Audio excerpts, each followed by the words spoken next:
महाराज की जय। सत्संग योग भाग 1 श्रीमद् भगवत गीता अध्याय 9।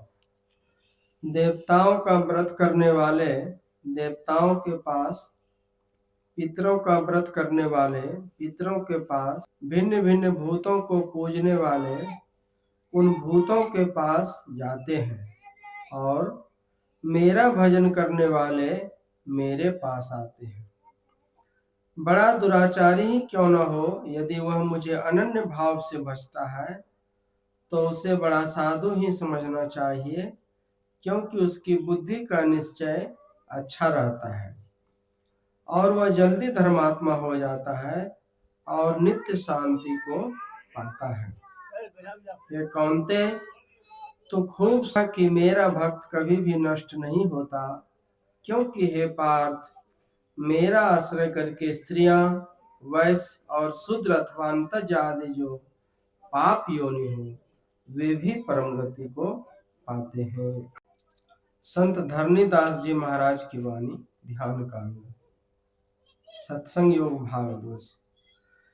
धरनी ध्यान तहाँ धरो, उलट पसारो दृष्टि, सहज स्वभाव वही होत है, उपमाल की वृष्टि।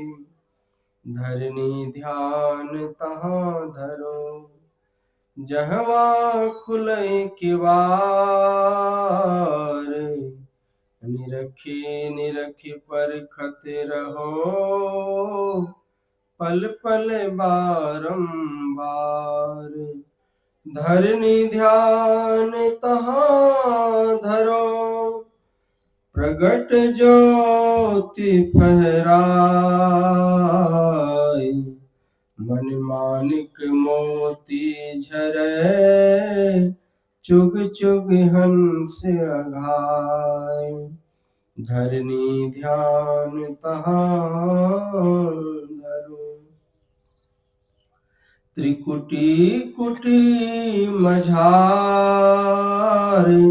धर के बाहर अधर है, सन्मुख सिरजनहार। धरनी अधरे ध्यान धरो, निशिवासर लौलाए, कर्म कीच मग बीच है, सो कंचन गच हो जाए। धरनी निर्मल नासिका, निरखो नयन के कोर, सहज चंदा उगी है, भवन होई इंजोर। सहज चंदा उगी है, भवन होत इंजोर। संभवी मुद्रा सत्संग योग भाग 3 से। मन को आज्ञा चक्र में स्थिर करके दृष्टि को समस्थल लेवल में अधिक से अधिक 2 हाथ और न्यून से न्यून 1 बालिस्थ के अंतर से किसी मनोनीत पदार्थ की कल्पना में स्थिर रखकर स्थित करना, अथवा चलते फिरते, उठते बैठते, सोते जागते, काम करते अपने में अपना लक्ष्य रखे अलक्ष्य का लक्ष्य करना। इसके लिए किसी बाहरी उपकरण की आवश्यकता नहीं, सिर्फ बहिर्मुख से अंतर्मुख होना ही काफी है। गुरुदेव की वाणी भाग 4 से। दृष्टि के 4 भेद हैं: जागृत की दृष्टि, स्वप्न की दृष्टि, मानस दृष्टि और दिव्य दृष्टि। दृष्टि के पहले तीनों भेदों के निरोध होने से मनोनिरोध होगा और दिव्य दृष्टि खुल जाएगी। दिव्य दृष्टि में भी एक बिंदुता रहने पर मन की विशेष उद्गति होगी और मन सूक्ष्माति सूक्ष्म नाद को प्राप्त कर उसमें लय हो जाएगा। जब मन लय होगा तब सूरत को मन का संग छूट जाएगा मन विहीन हो शब्द धारों से आकर्षित होती हुई निशब्द में अर्थात परम प्रभु सर्वेश्वर में पहुंचकर वह विलय हो जाएगी। अंतर साधन की यहाँ पर इति हो गई, प्रभु मिल गए, काम समाप्त हुआ। साधक को स्वावलंबी होना चाहिए, अपने पसीने की कमाई से उसे अपना निर्वाह करना चाहिए। थोड़ी सी वस्तुओं को पाकर ही अपने को संतुष्ट रखने की आदत लगानी उसके लिए परमोचित है।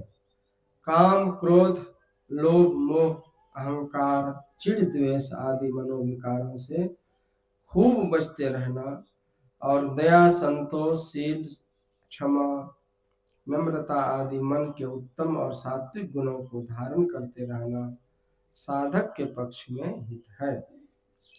मांस और मछली का खाना तथा मादक द्रव्यों का सेवन मन में विशेष चंचलता और मूढ़ता उत्पन्न करते हैं। साधकों को इनसे अवश्य बचना चाहिए। ज्ञान बिना कर्तव्य कर्म का निर्णय नहीं हो सकता। कर्तव्य कर्म के निर्णय के बिना और कर्तव्य कर्म भी किया जाएगा जिससे अपना परम कल्याण नहीं होगा। इसीलिए ज्ञानोपार्जन अवश्य करना चाहिए जो विद्या और सत्संग से होगा। बोलिए श्री सद्गुरु महाराज की।